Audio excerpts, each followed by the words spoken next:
today, I have decided magbabanding ako with my nephew! Hi! Hello everyone, I'm Pao. Si Pao at saka si Earl. Ang cute nila, di ba? Kamukha ko sila. So today is a very special day because ililibot ko sila dito sa UP campus, my comfort playground. Dito ako nakakaramdam ng safetyness, dito ako nakakaramdam ng pagiging grounded. Minsan sa buhay ko, ako'y nangarap na maging UP student at tinupad ko naman yon. And after a while, tumira ako dito. And after a while, kahit may trabaho na ako, or after many years, bumabalik-balik pa rin ako dito. So, ipapakilala ko sa kanila yung campus ng tiya nila. Welcome to UP Campus!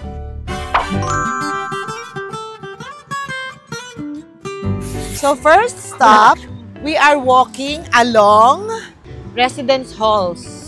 So, dito yung mga nag-aaral tapos magdo-dorm. Nakikita niyo ng mga UP Ikot Jeep. May mga gallery. Bago to eh. May tennis club. Anyway, ang mga tao dito, walang ginawa kundi mag-walk, mag-jog, and mag-picnic sometimes. Makikita din natin. Kasi yung mga pamangkin ko ay mahilig din sila sa mga sports and recreations. Yes! Yan na yung bagong personality ni Earl. Tennis player lang. Tennis player. And then si Paolo naman ay badminton and nagma-marathon sila. Maka-marathon, 5K. Maka-marathon, di ba? Akala mo 42K ang tinakbo. So, nung nag-aaral ako dito, wala akong ginawa kundi maglakad ng maglakad. Halos memorize ko lahat ng buildings, ng corners, ng lugar, kasi dito rin ako tumira. So, ibig sabihin nun, tipidity. Thank you po. I am so proud of them kasi ngayon, katulad ko na rin sila. Mga breadwinners. Breadwinners. Diba? So, damay-damay na kaming tatlo. At hindi ko talaga yon na-imagine na after 2 decades, more or less 2 decades, ganito na yung relasyon namin.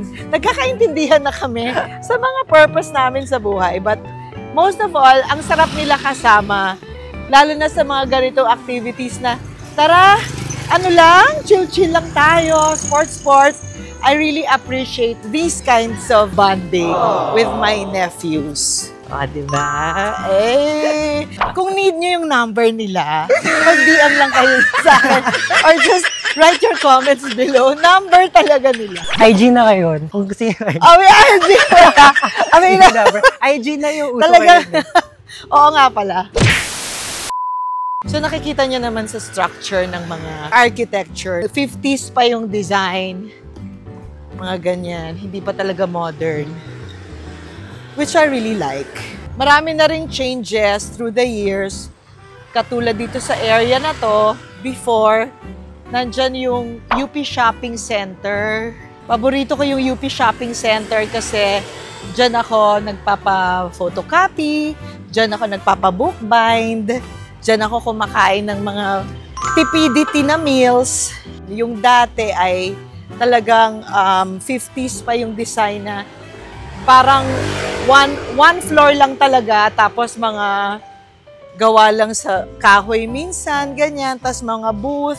So marami na rin talagang pagbabago, but ito pa rin yung UP campus, kahit na syempre may mga structures na nawala na, nasunog, giniba na, di ba? This is the UP Shopping Center before and now it's a commercial center. Very, very level up. Ito ang gusto kong puntahan namin before everything else, before anything else. We have to go to the UP Chapel. Let's go in. Here. Pray muna kami. This is the UP Church, UP Chapel, na lagi kong pinupuntahan nung estudyante ako, nung active na rin ako sa showbiz. Every time I want to go to a safe place na pwede ako magdasal, makipag-communicate sa Diyos or sa sarili ko, dito ako pumupunta. There's always a feeling of coming back here, especially, kunyari may pinagdadasal ako. Kailangan ko lang ng clarity or kailangan ko magpasalamat. So, kaya ako kayo una dito dinala because I always want you to practice communication with God and communication with yourself. Kahit nasabihin mo na ang dami mong friends, you have your family, it is very important, una sa lahat, that you know how to communicate with God and to communicate with yourself. Grabe, happy birthday! Oh, grabe! Blessings na libre tayo. Dahil dyan, attack. Let's go, lechon. Cochinillo. Suwerte naman ang mga pamangkin ko dyan. Napalibre pa na lang. Oh, ito na yung celebration natin ng Happy Tia's Day.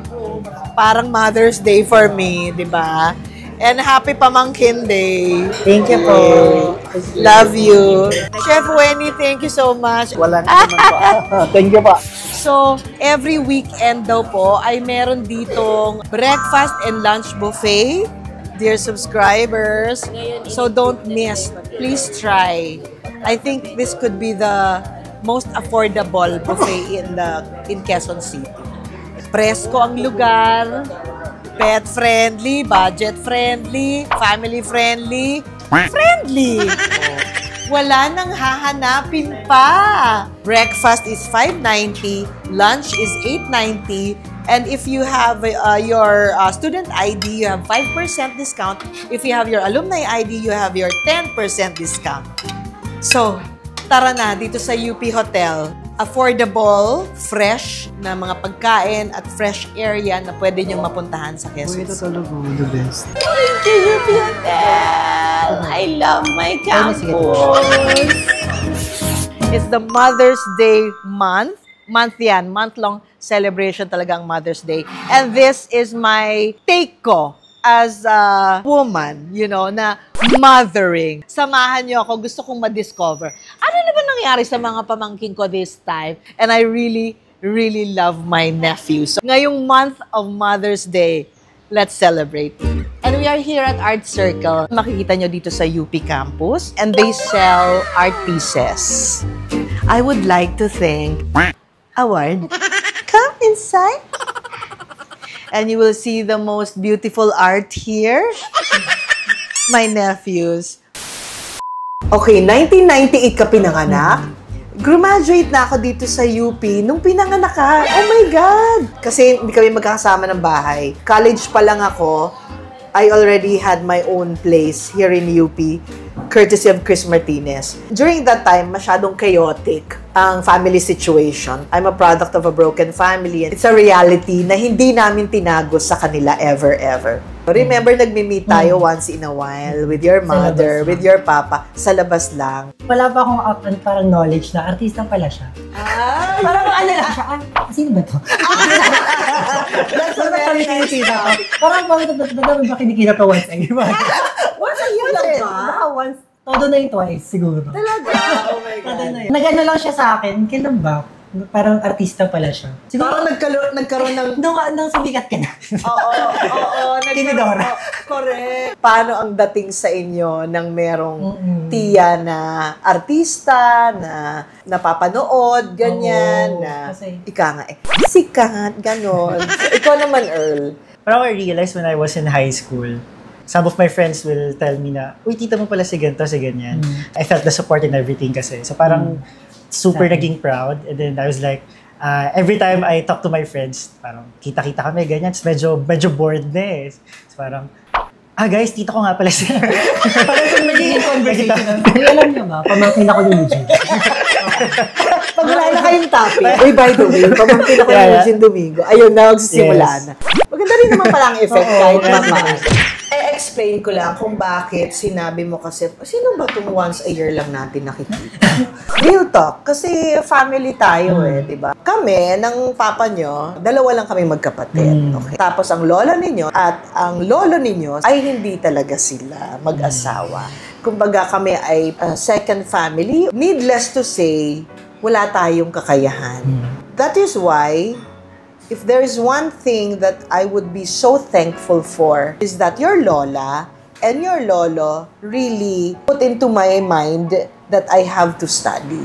I have to finish. I have to know how to read, how to write, how to talk. So that's my childhood. In the case of your papa, there's another story there. During that time, your father and your mother, they decided to build a family. And they were very young. So si ate, na-upset. Naniniwala kasi ako sa, huwag tayo magmadali, magkaroon ng pamilya. Fix yourself first. As individuals, yourself should be your child first and foremost. Okay? Ako yun. And syempre, iba rin ang tatay yun. Sa kanya, happiness, the meaning of life for him is having a family, is having a child. Ako ay isang struggling student na nag-extra. It's a dark era for me. You know, growing up, struggling, and not understanding why some important people around you don't have the same mindset as you. After 2 or more decades, mas naiintindihan ko, mas na-appreciate ko, mas nagpapasalamat ako na I accepted that you're there. I may not be a mother, but it doesn't make a difference. Basta ikaw ang nag-aruga, ikaw ang nagtaguyod, ikaw ang nag-alaga, mothering ka. Hindi man ako 100% present from the time that you had your consciousness. Babawi ako. We have all the time from now on. I'm very, very proud of you. The two of you. Babawi ako. Sobrang proud. At maririnig nyo yan kahit sa tiyo ninyo, sa mga close friends ko. I always mention you. My nephews, Earl and Paolo, my God, I'm so thankful they were brought into our family kasi ang laki ng puso ninyo para ma-accept ang mga realidad mula nung bata pa kayo hanggang ngayon. Napagaang nyo yung 50% ng struggle ng family na ito. Lalo kung picture mo na sakristan ka. Nag-join ako when I was grade 4. Nag-high school, nag-college, nagtuloy-tuloy siya. Hanggang sa nag-work up until I am 25. I had the chance to lead the organization. Wow! Para sa simbahan din ako tumira. Parang may mga offer na if you want to be a priest. But then I focused dun sa work din kasi. Kaya umalis na din. But yung pagiging sacristan really helped me, especially with my values. Kailan ka naging conscious, Earl, nung bata ka, na our family, sabihin na natin na may mga limitations in terms of we kayang i-provide. The usual story of struggling childhood. Ba't hindi ako makabili ng ganito or hindi ako makabili sa canteen or whatever. And then, nung college, doon na medyo mas mahirap siya. There was a moment that pinag-stop ako, ganyan. May mga ganun na mag-stop ka na lang, ganyan. Magtrabaho ka na. Magtrabaho ka na. Nagkaroon kami ng scholarship, academic scholarship. Kasi nakatulong siya in a way. Kamusta yung mo? Kamusta yung pag-asa levels? Yung pag-asa kasi since sacristan din ako, nakatulong talaga siya eh. As in, since I always go to church, I always pray, nakatulong siya in a way na don't give up. I mean, it's just that small thing. So the moment that I graduated, it was really happy moment eh. Yes. Tuwa-tuwa ang papa mo yes, noon. Yes. I'm so proud of you. But syempre, with all your help, as in. Naku, hindi na importante. So, ikaw, Paolo, dumaan ka sa health scare. Oo, yan talaga. Sige, kwento mo lang. Major, Anong nangyari? health crisis and life-changing event for me. Kasi, Mga first, 17 ka ba? No? siguro, parang 16, basta gano'n, 16 to 17. Doon na siya nag-start. So, may naramdaman ako. Sabi ko, parang ang sakit na ganito, ganyan. Pero hindi ko sa may lungs? Oo, dito sa tagiliran. Sabi ko, pero hindi ko siya minamind. So, wala na talagang proper sleep. Tapos, lagi pang nakikibarkada-barkada, ganyan. So, ang hirap din ng course itself. So, siguro, somehow, accumulation na yun ng lahat ng nangyari sa akin. Then, stress and all. Then, the next thing I know, di ko na talaga kinaya. Madaling araw, nasa bahay ako. Nasa Italy ako na. Pagising ko, sabi ko, parang ang sakit, sobrang madaling araw na yun. Di na ako makatayo talaga. Ganun na siya. Christmas season. Oo, pa Christmas pa yun. In-x-ray dun, so nakita talaga. Sa right lang, parang halos 3/4 nun, tubig na siya. Oh Tubig na my siya. God. As in, And then, kung hindi ka pa naagapan, kung di pa naagapan, for sure. kwento ka na lang. Wala ako ngayon. Yun talaga. Kung tiniis ko yun. Baka yung x-ray na lang ipakita. Hindi yung dahilan kung ba't ako namatay. Kahit nawala na, nahirapan pa rin ako huminga. Parang hindi okay, may something. Parang ako nalulunod. Parang ganun, pag umiga ako. Tapos, nung nag-CT scan, dinala na sa pulmonologist, doon nakita na nakakollapse yung right lung ko. Hindi na siya nawala yung tubig, pero yung lungs ko nakaganon lang. Kumbaga, isang lungs lang yung gumagana sa akin. So, kaya pala hindi ako makahinga. Kasi isa lang pala yung gumagana. Oh. Tapos, sabi ko, Anong dapat gawin? sabi ko, Dok, bakit ganun? Eh, kala ko tubig lang naman. Yung pala, hindi na siya tubig. Hangin naman. So, hangin naman yung problema. So, lahat ng elements na nakuha. So, na-confine na naman ako. Iyak-iyak ako dun sa emergency room. Sabi ko, oh my God, ito na naman. Anong gagawin para matanggal yung Kailangan butas? open surgery talaga. Okay. So, kailangan talagang buksan. Anong iniisip mo nung finally gagawin na yung operation this moment? Ano yung prayer mo? Sabi ko, Lord, kung tapos na. kumbaga parang, parang sinasabi nila na i-lift up mo na lang sa kanya lahat. Kumbaga, nilet go ko na. Kasi, noong una, ang dami kong iniisip, yung bill, iniisip ko yung, ang dami, parang, hindi mo na ko yung pagbabayad daw. Pero, iniisip ko pati yung mga situation sa family, ganyan-ganyan. Ang dami kong iniisip, kumbaga, parang naging hindrance siya sa paggaling ko. Kumbaga, si Lord na yung bahala kung anong mangyayari sa akin. Kung makasurvive ko man o hindi, will niya na yun. Anong effects sa'yo nung pinagdaanan mo yon sa the way you perceive your life now? Sobrang laki kasi after nung event na nun, kahit anong problema dumating sa akin, parang wala na akong pake. Kumbaga parang, na yan. Parang kahit anong, wala akong pinag-question kasi feeling ko, after kong malakpasan yun, kahit anong dumating sa akin problema, kahit ano pa yan, parang wala na sa akin. Gusto ko lang sabihin sa'yo during that time na lahat kami syempre nag-uusap. But what I remember clearly and what struck me most, kung gaano ka-nervyos si Earl for you. Oo. Nabalitaan ko nga, nag-iyakan Tia, daw sa simbahan. Tia, hindi ko kaya na ayoko mawala yung kapatid ko. Hindi ko kaya. Nalala ko before nun, pumunta ako sa Adoration Chapel sa simbahan namin. Tapos, I was praying, sabi ko, pagalingin talaga kasi bata pa nga. And, dami pang gagawin, di pa siya gumagraduate. So, talagang kailangan May trabaho. Kailangan talagang gawin siya. Future, yeah. Yes, as in, ang dami pa niyang gagawin. It's really early. And then finally, nung na-survive mo. Nung na-survive na, parang, nag-iba na din niya in terms of relationship talaga eh. Oo, actually, para siyang turning point ng buong pamilya natin. Di ba? Parang nagkaroon ng reconnection. It's not a good situation for the family to realize that you Baka only wake have your family to depend on. Pero pag nangyayari talaga yung mga ganong trahedya at ganong pagsubok, dun mo talaga nakikita kung paano magtulungan at magdamayan ang pamilya. Coming from a person na may pinagdaan ng almost life and death situation, nag-iba yung perception.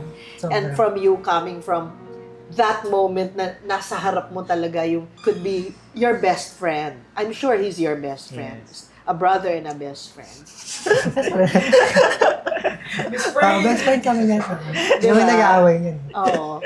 Parang mas na-realize mo na you may have everything. Yes. But during the moment na your loved one, your family, the one you really care for, you're about to lose him or her, di mo siya pagpapalit eh. Yeah. Pagdadasal mo talaga ng buong puso, Lord, wag.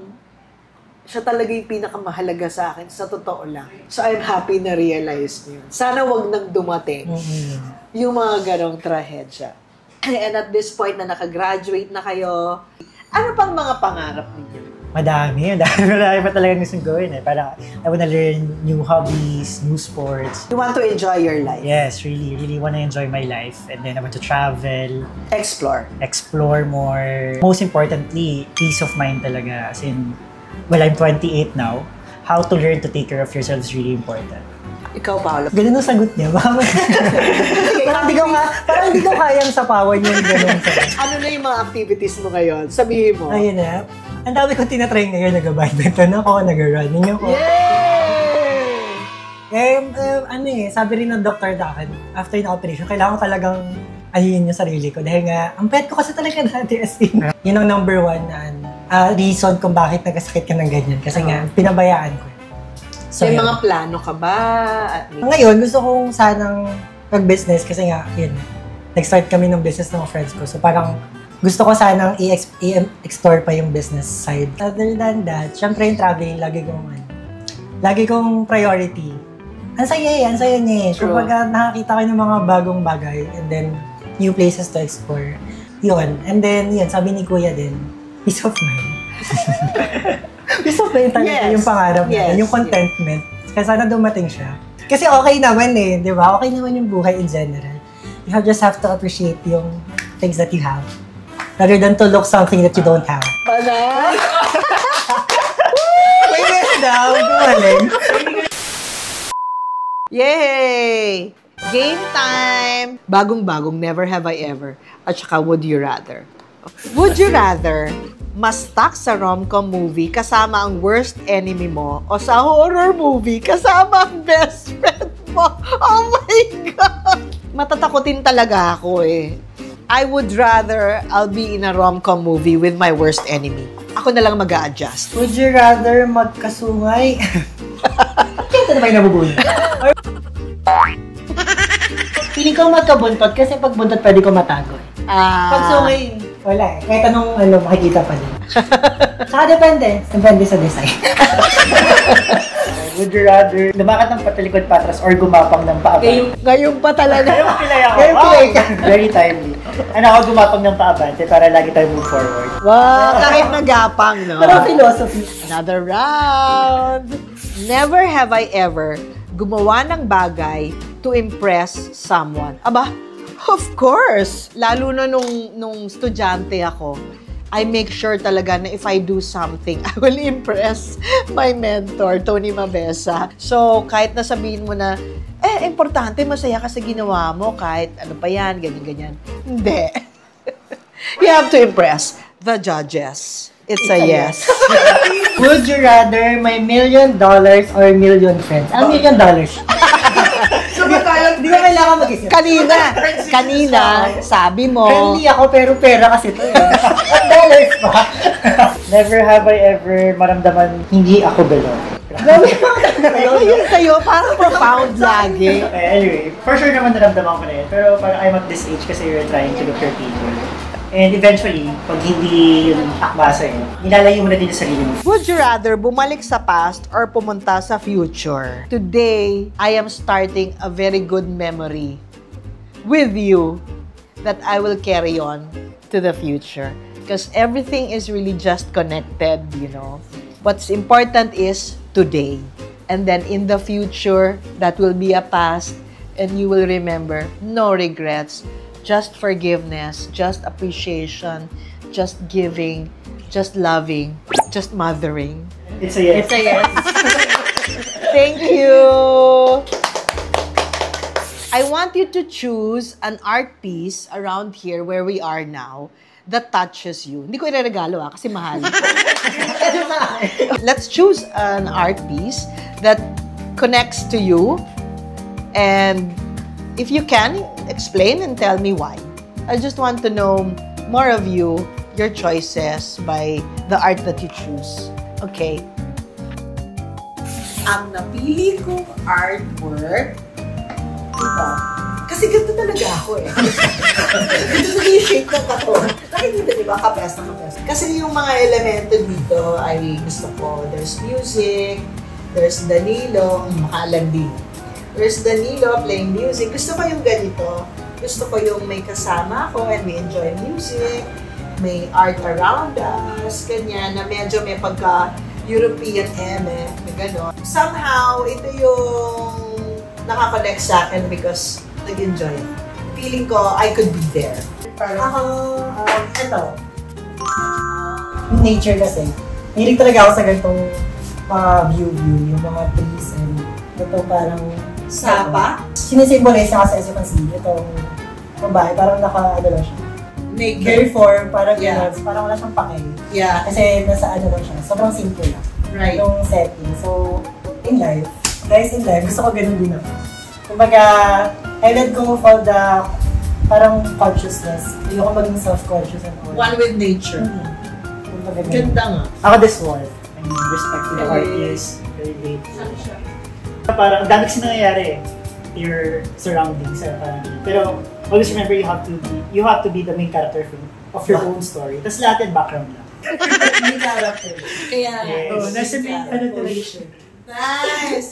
Thank you so much. If I may say, one of the best roles that I have played is to being your tia. So thank you for that chance. At welcome natin yung kapatid nyo in the future. Pag malaki na siya, sasama natin siya sa vlog natin.